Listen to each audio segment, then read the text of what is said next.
So the premiere of Doctor Who's latest season is quite literally around the corner. No, really, it's quite literally around the corner. I think it comes out next week at the time of this recording. And while you can definitely expect a lot more Doctor Who orientated content here for at least the foreseeable, I'm actually here to discuss some information that has only recently been revealed by T Davies via Radio Times. Davies stated that the upcoming finale to Season 1 will apparently have some ties to Jon Pertwee's era of Who from the 70s.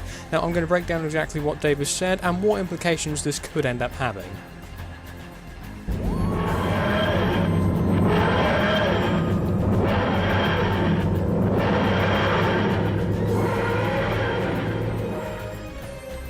So in Radio Times magazine, RTD had this to say about Season 1's upcoming finale and the ties it had to the Third Doctor's era from the 1970s, and early 70s I think.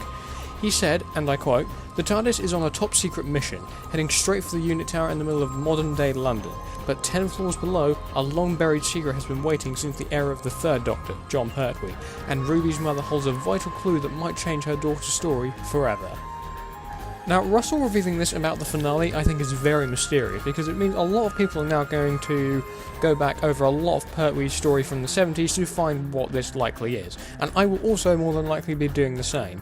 But what exactly would these ties be? Now, I've got a few theories about what this could potentially entail and how it could tie into Ruby's mysterious origins, possible ties to the Pertwee era, and how it might link back to Tales of the TARDIS, but I'll get to all of that a bit later on, and I'll start by talking about Ruby Sunday's mysterious origins. So my first theory is that the finale will reveal more information on Ruby Sunday's mysterious origins. All we currently know is that she was left on the doorstep of a church on Ruby Road. She was then adopted by her adoptive mother, who we met in last year's festive special. There's also the possibility that Anita Dobson's character Mrs. Flood may have some involvement herself, with some speculating she could be Ruby Sunday from the very far future, and has travelled back in time. There's a lot of weird theories out there, so I'd go check those out when you can. In fact, I myself have been speculating that the Doctor's various appearances in the opening of the X-Men episode are not the version of 15 we're seeing throughout the story, but are versions of the Doctor from the future, and he is using his knowledge of the timeline from his point of view to push Ruby into his path. This is similar in some capacity to a scrapped plot thread from the start of Modern Who, where it was originally meant to be revealed that the Ninth Doctor had manipulated Rose Tyler's life to experiment on what the perfect companion would potentially be. Now, realistically, I don't think 15 would willingly want to manipulate Ruby's life, so I think that he won't have any other choice but to do so, because if he refuses, then the Doctor would essentially be impacting his own timeline. Now, another discussed idea is who the major villain could be for this finale. Now, it's been said for a while that with this new era, the Doctor will be facing more godlike villains and that the show would have more of a fantasy edge to it now, and that seems to be the case with the Bogeyman and Space Babies and Maestro in the Devil's Cord, an episode I'm very much looking forward to watching, and also it feels really good to actually have a confirmed name for who Jinx Monsoon is playing in the show now. Anyway, with the potential of godlike villains, a popular idea is that Sutekh, a villain who first appeared in the Fourth Doctor story The Pyramids of Mars, could return to raise the stakes, as he is, as the name suggests, a very godlike villain, and if you watch Pyramids of Mars you will understand that as well. However, if the finale is said to have ties to Pertwee's era of Who, then I have an even more exciting theory: Omega.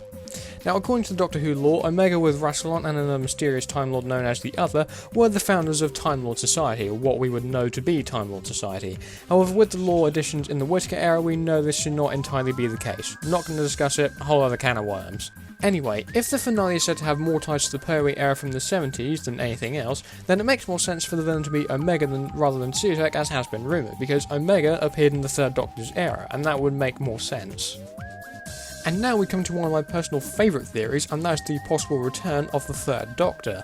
Now, there are a few logistical factors that come with that, the first being that due to Jon Pertwee's passing in the late 90s, this does mean the role would have to be recast, in a similar manner to casting David Bradley as the First Doctor for that incarnation's future appearances. And the second logistical factor is bi-generation. Now, we know that due to the introduction of this concept in the 60th specials, Russell wants to make a very large retcon and reveal that this was not the first time the Doctor has bi-generated. Now, I want to take a moment to actually explain a theory I discussed initially in my video on bi-generation last year, and that is the concept of bi-generation leading to the possibility of a Doctor Who What If series, in a similar to vein what Marvel has been doing and what Star Wars is apparently rumoured to be doing as well.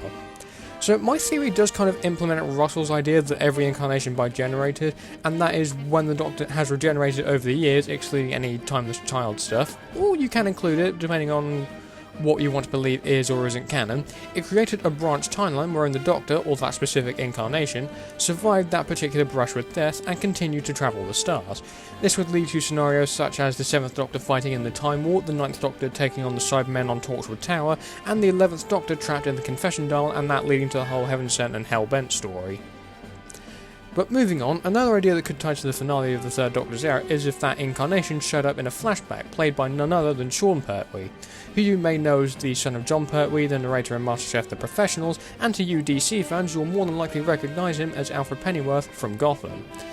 Anyway, my thinking is that if Omega ends up being the godlike villain that returns in the finale, then I think it would be cool to see the Third Doctor played by Sean Pertwee either in a flashback, or see the Third Doctor team up with 15 and modern day Unit in the finale. Now the latter may seem unlikely, but my thinking is the godlike villain, whether it is Omega or not, might end up bringing a lot of destruction and somehow brings the Third Doctor from his by-generated timeline into Hell. Then once the destruction is stopped, this variant of 3 goes back to his timeline. Now I think Russell definitely has a lot of ideas when it comes to this, and I would love to see his take on like alternate timelines in the multiverse and what have you, because I think he could do something very different than what's been done with Marvel or Invincible. Now, one thing Russell has said is that the recent spin-off titled Tales of the TARDIS, which follows past companions of the Doctor, would make more sense after the upcoming season. Now, that's interesting mainly because at this point in the timeline, we do actually have 2 variants of the TARDIS, with one belonging to 15 and the other belonging to 14. Now, I don't think we'll be seeing 14 return in a huge role, but maybe to tie off the story with him retiring. My idea is that 15 will eventually travel to the future when 14 is much older, and most of his family have passed on and he'll be ready to go. 15 and 14 will then re-merge in a similar manner to the Watcher merging with the 4th Doctor in Legopolis, and the duplicate TARDIS used by 15 will be converted into the memory TARDIS, and then he retakes the original that 14 has. I think there's still a lot of confusion on who has what TARDIS, whether 15 has a duplicate or whether 14 has the duplicate or who has the original, I don't know. But those are my thoughts on the possible ties the upcoming Season 1 finale might have to the Third Doctor's era. If you have any theories of your own, then drop them in the comments below while you're at it. Be sure to like and share the video, subscribe to the channel for future videos, and check out the community tabs where you'll be finding news on upcoming videos and other projects I'm working on. But in the meantime, thanks for watching and I'll see you soon.